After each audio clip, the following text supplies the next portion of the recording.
Hello, it's Alexa, and this is the Wishbeads podcast. Today I am sharing an interview I did with Ginna Christensen. She's unbelievable. An amazing woman who actually reached out to me on Instagram. She does an amazing event in person with other women at work, and she loved Wishbeads and just threw it out there that maybe I'd like to come and speak to her group. And lo and behold, I'm in the same town. I did the event. It was so much fun. So we're chatting today. But at the time of this recording, I got to tell you, I've been having a whole new attitude about work. And I think it might have something to do with the climate right now. Right now we are in the midst of the political climate of finding our Democratic nominee. We are dealing with the coronavirus. That's really intense. And it is so easy to wake up and really kind of scratch your head, kind of clutch your chest and go, oh my goodness, what is going on? You know, feel the anxiousness that's in the air. So whenever I feel like that, I kind of like to step back, take a big deep breath. In fact, why don't you take a deep breath with me right now?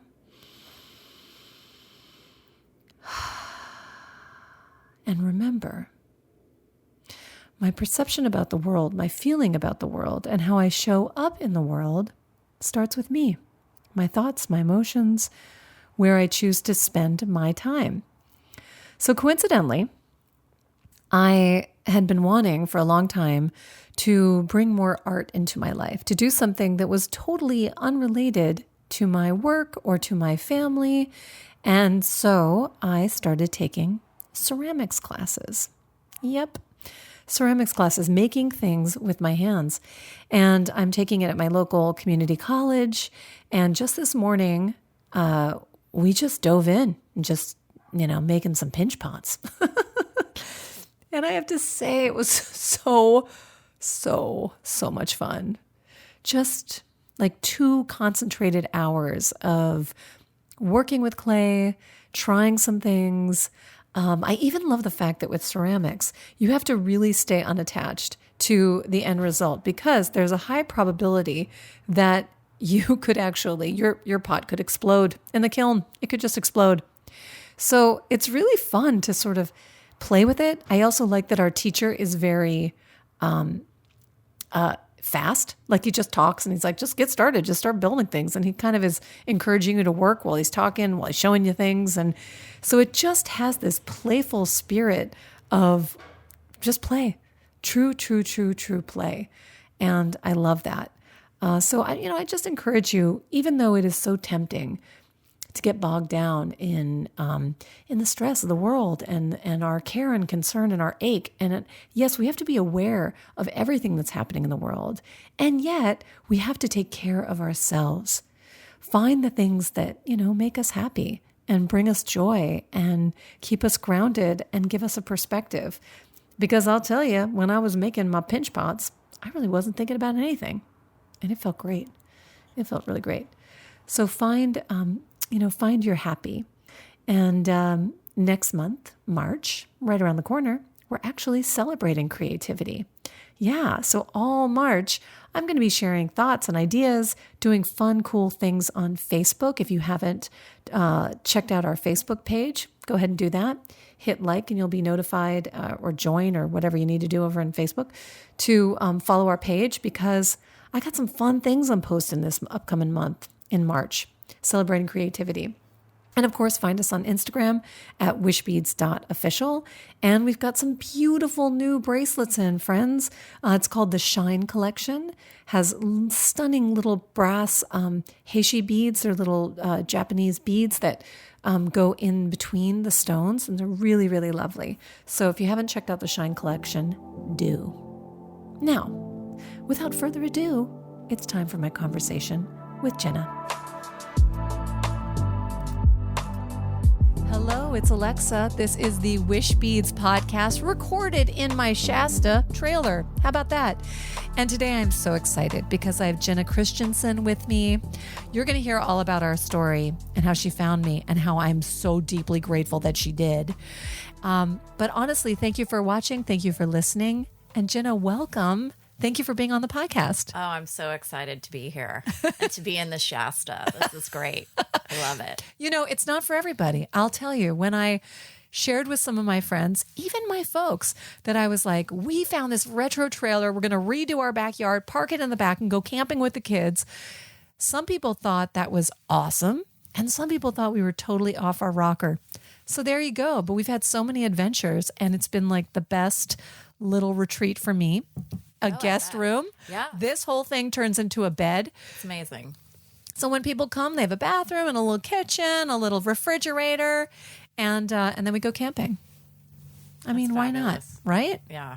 What else are you going to do with two little boys? Well, they're not, now they're big boys, which is why this chest is feeling a little small these days. Anyway, so thank you for coming. My pleasure. Really, Yay. my pleasure. I'm so excited. So I want to share a little bit about how you found out about Wishbeads, and then how you contacted me, and then what happened next. Just like a little, get us all up to speed. Okay. So it's funny because my dear friend Joanna Perrell, who you met, she was wearing one of your Wishbeads bracelets. It was the black onyx one. Right? Yes. Okay. Yes. And she's very fashion. She's like kind of a fashionista and kind of fancy. And I just admired the bracelet, thinking, and I thought, I really want to ask her where she got it, but it's probably like Hermes or something. So it's probably $1 million. I'm not going to ask her. But cut 2-3 weeks later, I'm with her again, and she's wearing the bracelet again. And finally, I'm asking her about it. And she's like, oh, yeah, I'm going to take you to a store that sells them. Right. And we walked into this store in Manhattan Beach. Tabula Rasa. Yes. Fabulous store. I love them. If you're in Manhattan Beach, shop their store. It's amazing. It was amazing. And they had your bracelets up at the register. Yeah. The register. And I'm looking at it, and I'm like, wait a minute. This is it. And I'm like, wait, this is affordable. And oh my God. And wait a minute, but why is it called Wishbeads? She actually didn't know. She just loved the way they look. Oh, wow. She actually didn't understand in the beginning the whole wishing thing. So I went home immediately after leaving her. Google Wishbeads, find out, oh wait, this is so much more than just a really cute bracelet.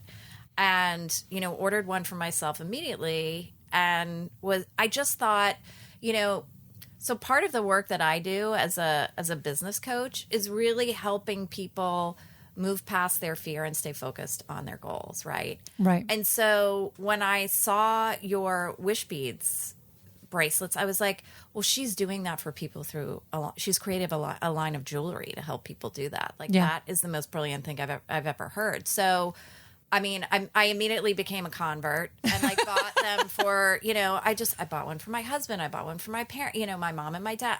And it continues to go on because I just think it's such a positive, wonderful thing. Plus, they're amazing. They're super cute. And I love that each stone has a different property. Different meaning behind it, different energy. So if you've got a certain alignment or an intention that you want, you actually can use the power of crystals and the power of energy of natural stones, which I am actually no expert on, but I understood. I mean, I was curious about it enough and then realized that it's actually a really kind of fun aspect of the whole company. No, I love it too, because when I think about the person I'm buying it for, I think about what, again, just kind of tapping into the intuition, what do they need? What would be the right, sort of fit for them? Not just about what color do they like? You know what I mean? So, but yeah, I immediately became a convert, and I literally, I have a women's group, as you know, Women at Work. And I just thought, oh my God, I'd love for her to come and speak, meaning you, to, the group. And so, one day I just decided to message you on Instagram. And I was like, sure. And lo and behold, I got an answer back. And I was like, oh my God. It felt like, honestly, the most famous movie star writing me back to be like, yeah, sure. Wowzers. Yeah. And it's just me. Yeah. It's just little old me. I was like, sure. But not just you're a spectacular, energy. And I could already tell that from before we met, but then actually sitting down with you and having a conversation and just hearing your story, you're living on another level. Oh, you're so awesome. I'll tell you, the feeling is mutual because what I love about what you're doing, and if you're curious about Ginna's work, go to GinnaChristensen.com, because when you messaged me, of course, I'm curious too. And I went online and I saw videos of you, other talks that you're giving and women at work and bringing people together. I am such a believer that you have to show up. And that by showing up, even in those nights when you're tired, you don't feel like it, making time to connect with other people is one of the most powerful ways to expand your experience. So not just, making new friends, but if you're looking to grow your business, if you're looking to just enter into, just change your energy, just shake things up a little bit. I love the power of networking and women's events. In fact, my husband often comments like, it's such a natural part of what women do. And that he says that, with men, it's just not really the same thing. Men come together on things like, and I don't know if it's the same with your husband, but like sports, they find their common ground on different things, or business, or, something else. I think actually why gaming is such a big phenomenon.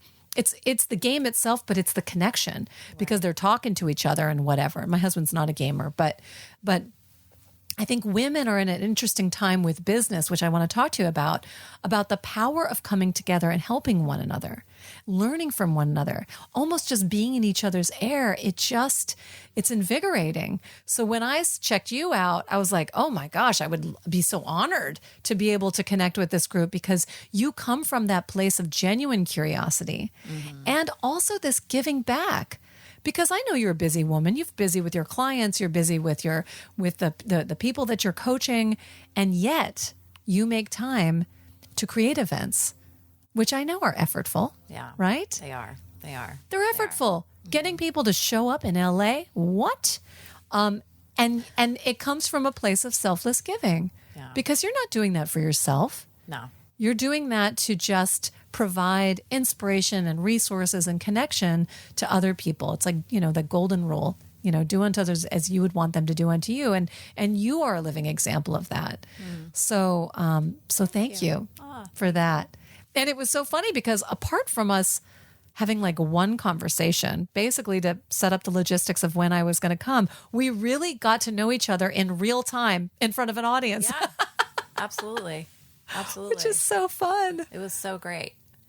Well, it's really interesting. I think it was Steve Jobs that in his last, commencement speech for, he talked about how when you look at your life backwards, all the the points sort of line up and you understand the meaning of everything. And, when I look back over my career, because, before I started doing consulting and business coaching, I was a creative director for a rug company, a couple of different rug companies, and, worked on experiential marketing and creating new products. But the driving force was the same. Like the driving force was always about creating community and wanting to give back. Like everything I ever did was all about what can I do to basically add something to the creative process of the designer, right? Because it was mostly interior designers that were shopping in our showrooms. But like, what can I do to kind of rip them out of the monotony of their day to day? Because their days are hard. Oh yeah, I can't even imagine the client. I can imagine so many moving parts, so many personalities. Yes. So many demands. Yes. Especially the higher tiered clients, I would imagine, are more demanding. Yes. So, it was always my goal. Like, what's one thing I could do, to help refill their creative well, right? Yeah. So, every showroom I worked in, it was like, we're not doing things status quo. I don't want to look like every other showroom on this street. So wow. we're gonna have street artists come and mural the front of the building, and we're gonna create, window installations that look like art installations. And, we're gonna have interactive events that people, get excited about. And it did actually create a community where people just wanted to come in. They just wanted to hang out. Oh, that's so cool. They were so lucky to have you. So, well, I mean, it's funny because when you're in it, I don't think you recognize as much the impact you're having. It was once I left that people started coming up to me and just kind of telling me what an impact it had on them. Oh, which that's like so was really nice. surprising because I was just doing what I loved and what I felt like was important, and Right. wanted to again give an experience to people that was not they weren't getting in other places. So I love that. yeah, so And there's community is important to me. Yeah, building Yeah. We were sharing a little bit before we started recording that you know that in your work with your clients, and you're coaching all kinds of artists, not just interior designers, but there was something about finding the clarity of your goal that I think probably is also, as you mentioned, had really resonated with why you liked Wishbeads so much. And I love that idea of that your goal really is in alignment with what you love, like what is important to you, and the clarity around that. But I wasn't planning on talking this, but you and I just had a brief little kind of personal talk, and I kind of thought it's a kind of a perfect way to talk about this because sometimes we have our inner inkling of what we know to be true for us, but it can be against the mainstream, or it can be against what other people think that would be the right thing to do. So can I talk about the motherhood piece? Oh, sure. Okay, Absolutely. cool. So Ginna shared with me that she is... you are married. You're not getting married. You're married. Married. Okay. And I am 47. You are in your 40s. I'm about to be 47. Okay, about to be later 47. this year. Okay, Yeah. cool. But we talked about, we're still getting to know one another. So we were talking about, do you have kids? And you said you don't have kids, and by choice. Right. But there is such an interesting thing still. Here we are in 2020. And still the conversation and the general assumption as we're growing up as women that you're going to have kids. Yeah. Right? Right. And you knew, again, knowing yourself, knowing what makes you happy or what it feels like you're in alignment. You told me just recently you didn't want to have kids. Right. So can you talk a little bit about that? Because I think for many people, when they're thinking about their wish, there's a little bit of a murky zone about a wish that is your wish or a wish that you think you should be wishing because society or your parents or the people around you feel like that's what you wish for. Right. I think this is a real kind of juicy Right. little nugget there. Right. So first, I just want to touch on what you just said about making sure that your wish is for you and not something you think you should be wishing. Because I think I told you when you came and spoke to women at work that I can't seem to. I had one wish and then I couldn't seem to settle on a wish, and you took us through the visioning exercise, and something came up that I did not anticipate being my wish. So that was really interesting. But going back to the motherhood piece. Yeah, I feel like I knew at a fairly young age. Like, I mean, I'm not saying I was like 11 and I knew, but I was in my probably mid to late 20s. And I think that, like, my assumption was that one day this biological clock that everyone talks about is going to kick in. Right. And suddenly you're going to be like, I can't wait to be a mother. Yeah. And it just didn't happen.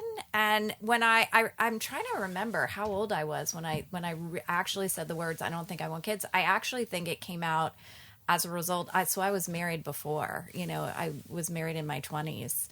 And I think part of that marriage was getting the message that I don't want children, because and anytime I vocalize that, people will be like, oh, it was just, you just weren't with the right guy, or you don't really know what you want. Or make sure you don't say that louder in this group of women. It was just really It's a charged topic. It's a really charged topic. Yes, it was really interesting because it to the point, the reactions, like I had a couple of, and I still do, I have a couple of friends who are like me and don't have kids, at my age. One friend who wound up having children, later, but was sort of on my same wavelength for a while. And so, as I shared with you, I really, up until I was probably about 40, thought maybe there's something wrong with me because of all these reactions I get. And Time magazine had a cover story, 40-something having it all, without having kids. And literally the story was all about people like me. And I was just like, oh my God, thank God there are other people. Like, I'm not the only one. You know what I mean? I'm not the only one. And, I'm not the only one. And it really, like, just knowing that gave me a freedom that I just never bothered me again. And I was the exhale. like, Yeah. There's so much about this story that I think applies to so many different aspects, and this precious place where we want to give ourselves permission to really own what we really, really want. So whether it's a career choice, a spousal choice, where you want to live in the world, what you want to do with your time, whether or not you have kids, there's no judgment of absolutely any of it. But there is some courage to just take the steps to quiet your mind and to really ask that question so that you can delineate those voices. Are the voices that you're hearing your friends, your family, society, magazines, this expectation, this narrative of like, come on, biological clock, kick in, right? And even though we live in this information age where you can Google anything, we still are receptive beings. So we are picking up, without even realizing it, the messages of everything that's around us, taking in inputs visually, through media and billboards and conversations, all of it.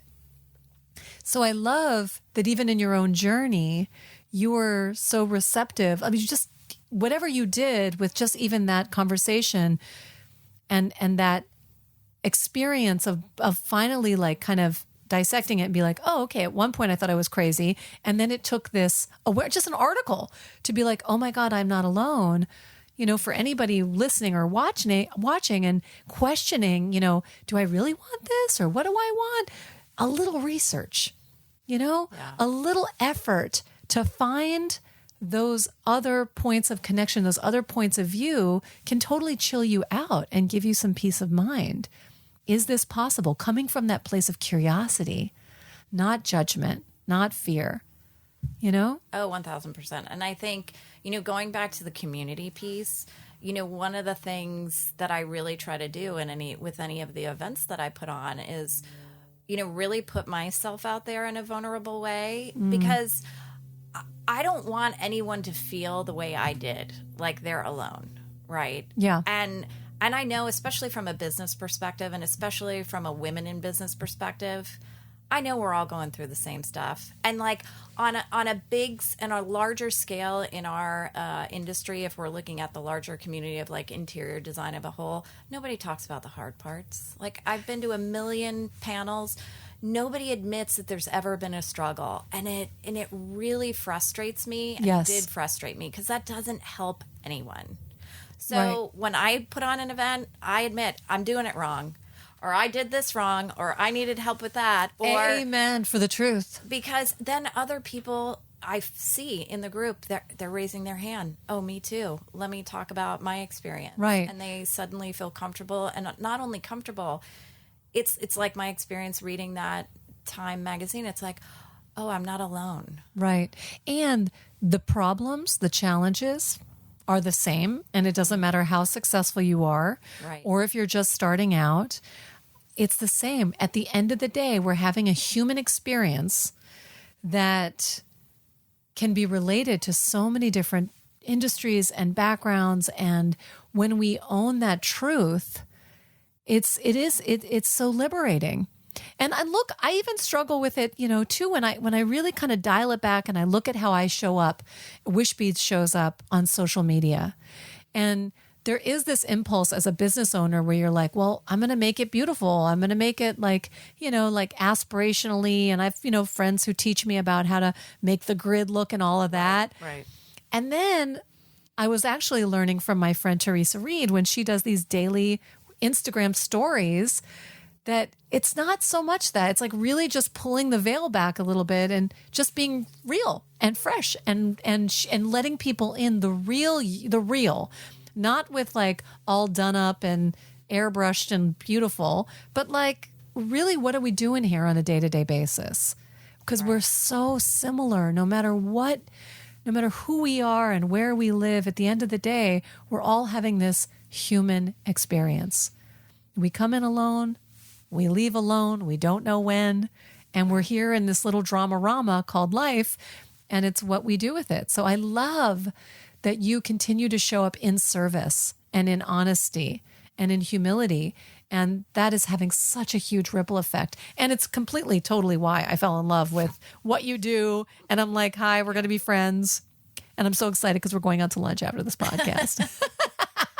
Well, you know what? You said something that I think is really important, which when you talked about, again, going back to the idea of who is this wish for? And do I really know myself?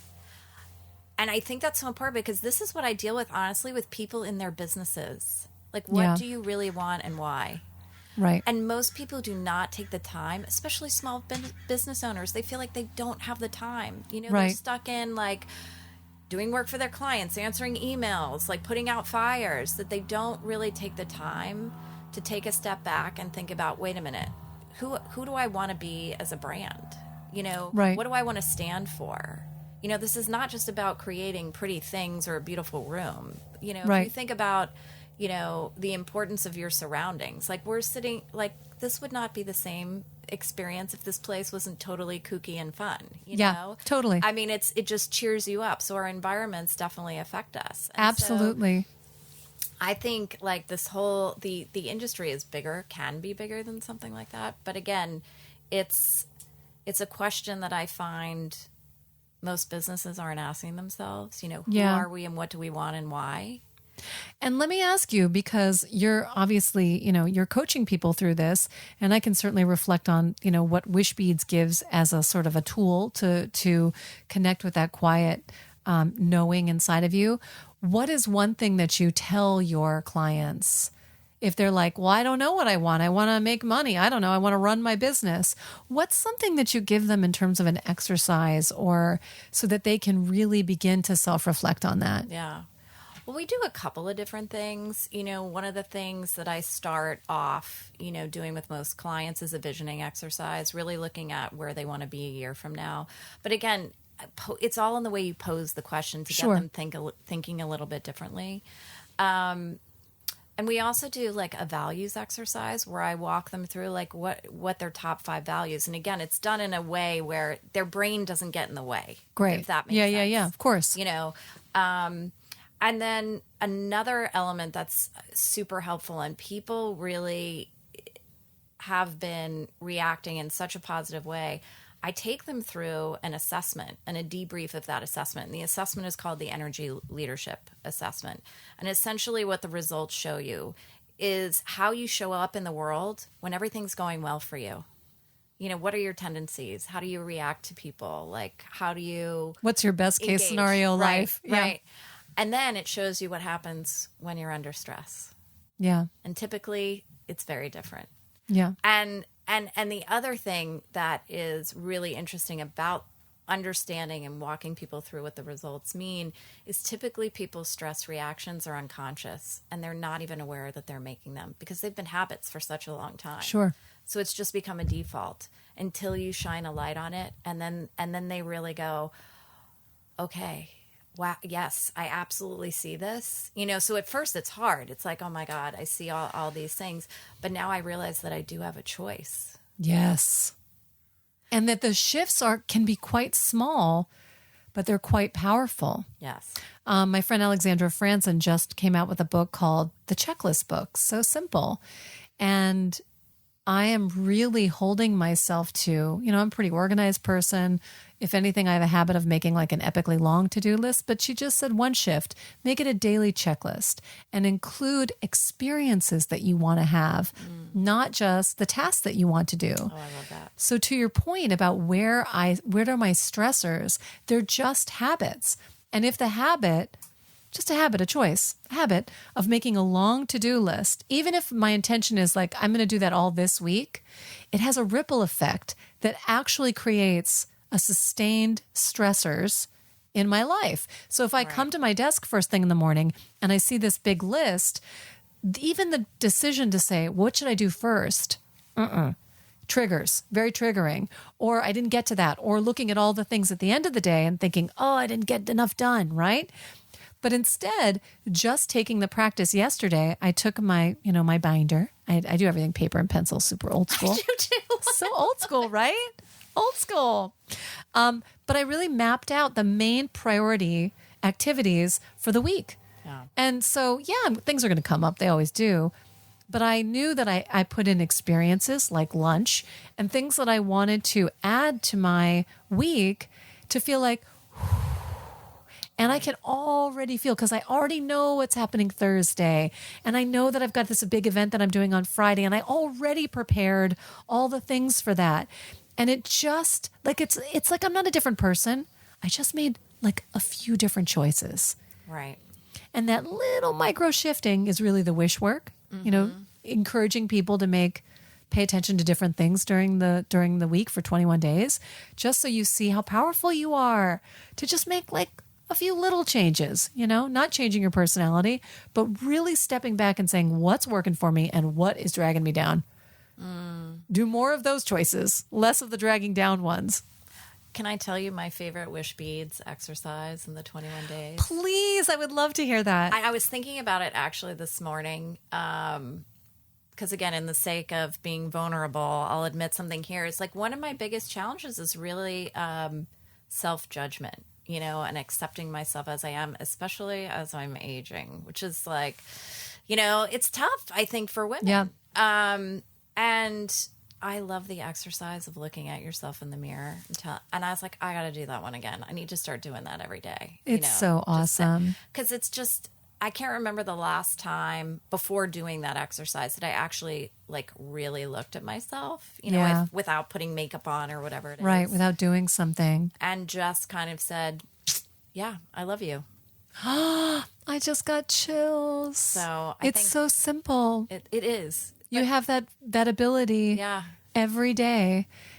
And it, obviously I included things that, I do and I believe in. But just that little shot of love, people are looking for love in so many places. But my goodness, it all begins with loving yourself. And that sounds like, oh yeah, love yourself. Like you've heard that a million times. So then break it down to like one tiny gesture. Yeah. So that moment when you look at her and you go, oh my God, I look tired, or I see bags, or there's another wrinkle, or whatever, my hair looks crazy, or all the habitual things. Sagging. Yeah, whatever. And by the way, Ginna's so gorgeous. I'm right in front of her. Wow. Thank you. Wow, lovely lady. But the habit to be standing in front of a mirror, the unconscious habit is to criticize. Right. For what end? Right. For what end?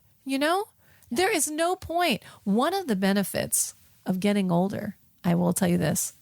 Okay, I'm going to point these out.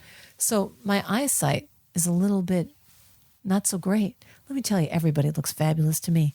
I have these glasses, and sometimes I have to wear, these are my glasses, so I wear them when I read and stuff like that. And it's fun because now I can't really see. Everyone looks fantastic, because I actually believe everyone is fantastic. But I really have completely stopped that nonsense. It's a discipline. Yeah. You look in the mirror. It is so easy to say, I look tired. I'm like this and no more. Yeah. I think that's got to be my next wish.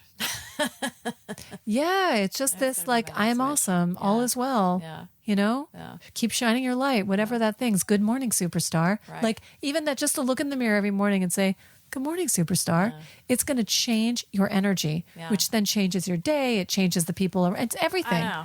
Well, 1000%. And this is like, the funny thing is this is the work I do, right? It's all about like finding the thought that causes the emotion and then affects the way you show up in the world. Right. And how do you readjust that? Right. And it, like you said earlier, it's all about self-awareness and like really knowing who you are and what you want. And again, like I think one of the reasons I commend what you're doing is it's bringing that message, like this is important work for you to do in a really beautiful way. Aww, thank you. Through a product, rather than it being something like, for even what I do, people are like, oh my God, really? I have a business coach now? Like I'm that person. You know what I mean? Which is awesome, by the way, to invest in something like that. I've had people say that to me. Like I had a meeting this week with someone who was like, well, I think we're going to do this. And he literally said to me, wow, I'm that person. I have a business coach, And it's like, for me, this is the most important work you could do. Yeah. As I'm sure you believe about the wish work. It's like it's setting the foundation for everything. For everything. And the awakening. And I think this is the difference between reading a book and having information floating around your brains versus having an experience. Because when you have the experience, everything changes. Yeah. And I want to share a little story about the Wishwork, because sometimes people come into Wishbeads and it's like, oh my gosh, I love the jewelry. Like, and that's fine. No judgment. Awesome. Thank you. Wonderful. Then there's the like, ooh, I can make a wish. Okay, I'm just going to put something like happiness. And that's a big, broad thing. Or abundance. Also good. I invite you to go a little bit deeper, make it specific, do the guided visualization, sign up for the Wishwork, just go see what happens. Don't judge it. Have the experience. Do the Wishwork. Go a little bit deeper. But understandably so, because something is new and it requires a little bit of effort, there's probably a little voice of skepticism. So one woman, a customer, shared with me her story, and I thought it was so beautiful, and I want to share it now. So she got her Wishbeads bracelet. I don't remember how, through a friend or bought it herself. She was on a business trip, and it was time. She said, I'm going to do the Wishwork. I'm going to give this thing a shot. But she was very skeptical. That's what she told me, very skeptical. Day one is time to smile. And it's really just an invitation for you to just smile at people. That's it. It's so free. Just smile at yourself or smile at people. See what happens. You do some gestures. You do some effort during the day. You reflect on it at night. So she's in the airport. And you know the energy of an airport, pre-boarding, lots of people. People are on their phones. Everyone's a little bit like jockeying for the place in line and whatever. So she's on her chair. And she just listened to the Wishwork on my app, free app. And she thought to herself, what the heck? I'm going to try this. So she spies this like 6-year-old, 5-year-old little boy whose parents are there and he's just goofing around doing a little thing. So she said, I'm going to smile at this kid. So she looks up and this little boy catches her eye and she smiles at him. And with that, this kid walks right up to her like a beeline, looks her square in the eye and says, you are the best person ever. Oh my gosh, I love that. And she just about fell out of her chair. Because in that moment, yes, it was a lovely exchange with a boy, but it was a challenge to herself. Like she was actually challenging, does this work? And because she had the experience of this exchange with this another human being, it was like this shot of energy to her heart that said, I am meant to do this. Like this is the validation. Right. And it was her experience. So had she read that in my book or had she heard it on a podcast, that's one. But you have to do the work to experience yourself, that feeling of knowing. And we were talking earlier about you knowing about when you go into an apartment or a home that you're thinking of buying or you're renting or whatever, and that feeling of entering the space and being like, oh, I'm home. Yeah. That's that dialogue with your intuition. It's your experience of that, which then builds the confidence to say, my body knows. 1,000%. Yeah, 1,000%. Wishwork, goal setting, working with a coach is just about exercising your ability to connect with your own knowing. But you have to have the experience, and then the experience expands, builds your confidence. You start to create it as a way of life. But it takes discipline. Yes. So it's really interesting because there are so many parallels. Totally. In the work that we do. That's right? why we're friends. Yeah. I mean, so how what you're talking about relates to the work I do with clients is where I see my clients getting caught up is like they get so caught up in, am I doing it right? Oh, gosh. Right? Yeah. They don't do anything.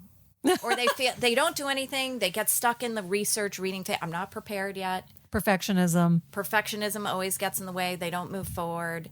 And I'm always preaching, it's all, you have to take action because it's in the taking action that you actually learn. And just as you said, you gain confidence. So anytime I've made shifts, so I'll just give you a quick example.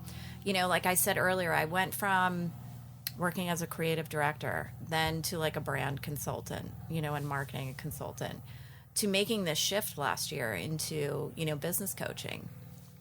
And as I started taking those steps and like my messaging had to change, right? Sure. So I started like writing out like posts for Instagram and I was like, oh my God, what are people going to think when they hear this? How my voice is changing and where this is and it was really scary for me. Sure. But I was like, I have to do it. Like I have to. I have no choice. Like this is the step that I know I want to take with my business. This is really what I'm supposed to be doing.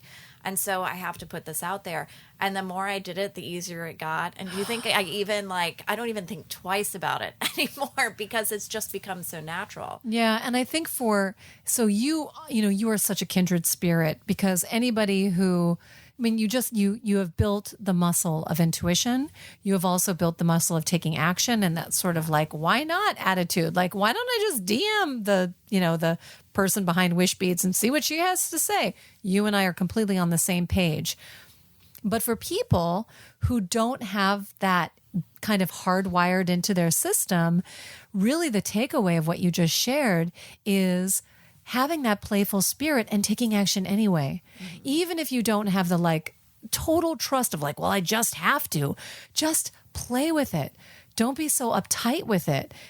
I get all the time when we're doing Wishbeads, am I doing this right? What if I make the wrong wish? And I do, like, in a joking way, say, friends, do you understand? I made this up. Like, I made it up. I did. I've had a lot of people tell me that it works, and you have to experience it for yourself. But at the end of the day, I'm a lady who made this up, which gives you the freedom. I say it in a joking way. Play with it. Have your own experience. Right. I can give you guidelines based on my intuition, but go make it your own. Right. And I think that I absolutely have that lens of perfectionism. What are people going to think? But I too have had different chapters of my career. I was a professional actress, and then I started teaching people and coaching and doing online courses. And I immediately thought, what are my agents going to say? What are my friends going to say? Like I'm some failed actress. Now I'm teaching. No, those overlapped. And then I'm teaching, totally built a business. And then boom, the download for Wishbeads came in the shower to me. And I thought, well, all right, let's do that. Then there was an overlap period where I did both. I'm still a teacher. I still have tons of students online. But there's a reason why we grow and we change. And you don't know what you're going to be doing 10 years from now. True. Neither do I. True. Right. We're going to be friends because I'm going to want to know. But I love that. And if we can understand that we're not just supposed to do one sort of track, like those days are over. So we can be open and free, and there will always be judgy judgers out there, and that's okay. Right. They don't hurt us. Right. We just have to do it anyway.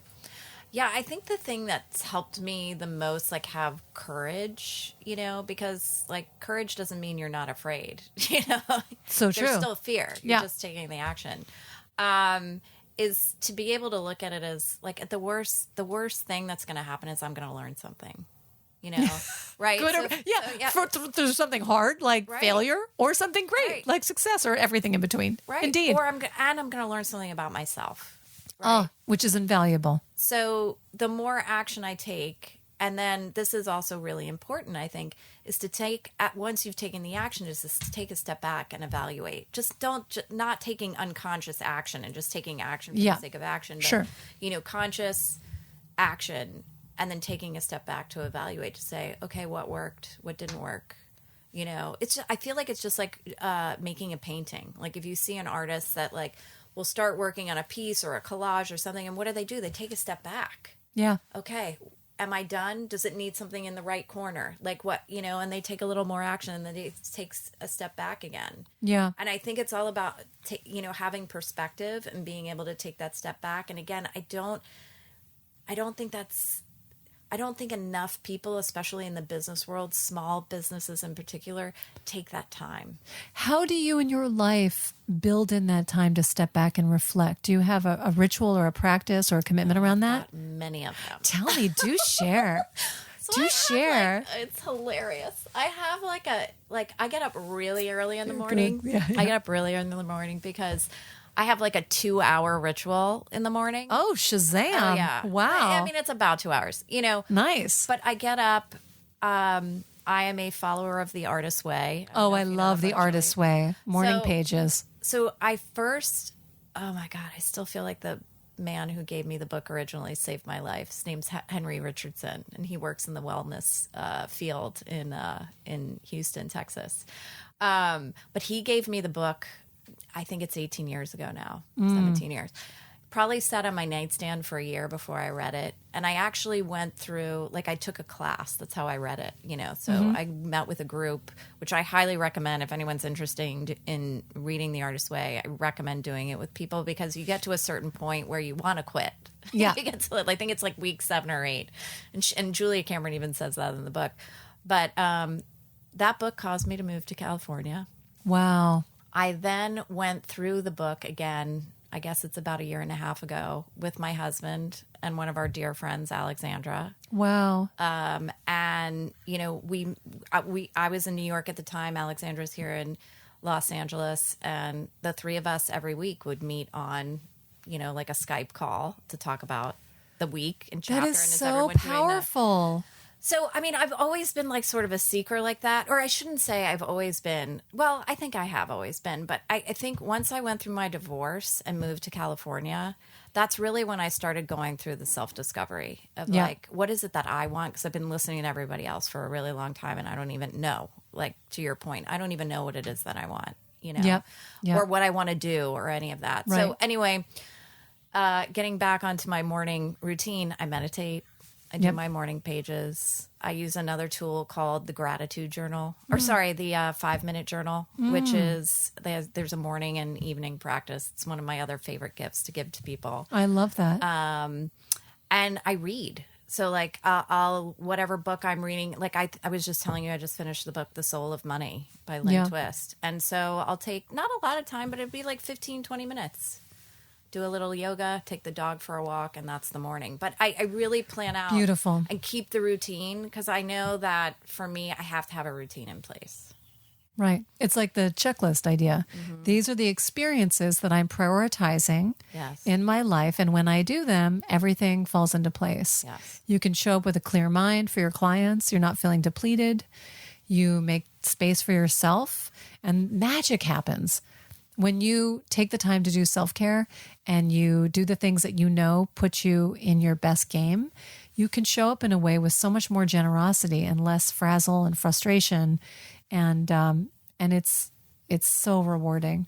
It's so rewarding. And I think it's so important. And again, in my coaching work, people have so much guilt around self-care. Yeah, it's true. And it is, I mean, the thing that we talk about over and over again is, yes, just as you just said, if you're not giving back to yourself, if you're not grounding yourself, if you're not filling your own well, how can you possibly be the best leader you can be, the best mother you can be, the best friend you can be, the best daughter, whatever? You know, you can't unless you feed yourself first. It's so true. And it took me a long time for me to get over my own guilt around doing it, but I don't have any guilt anymore about it. Yeah, yes. Take note, friends.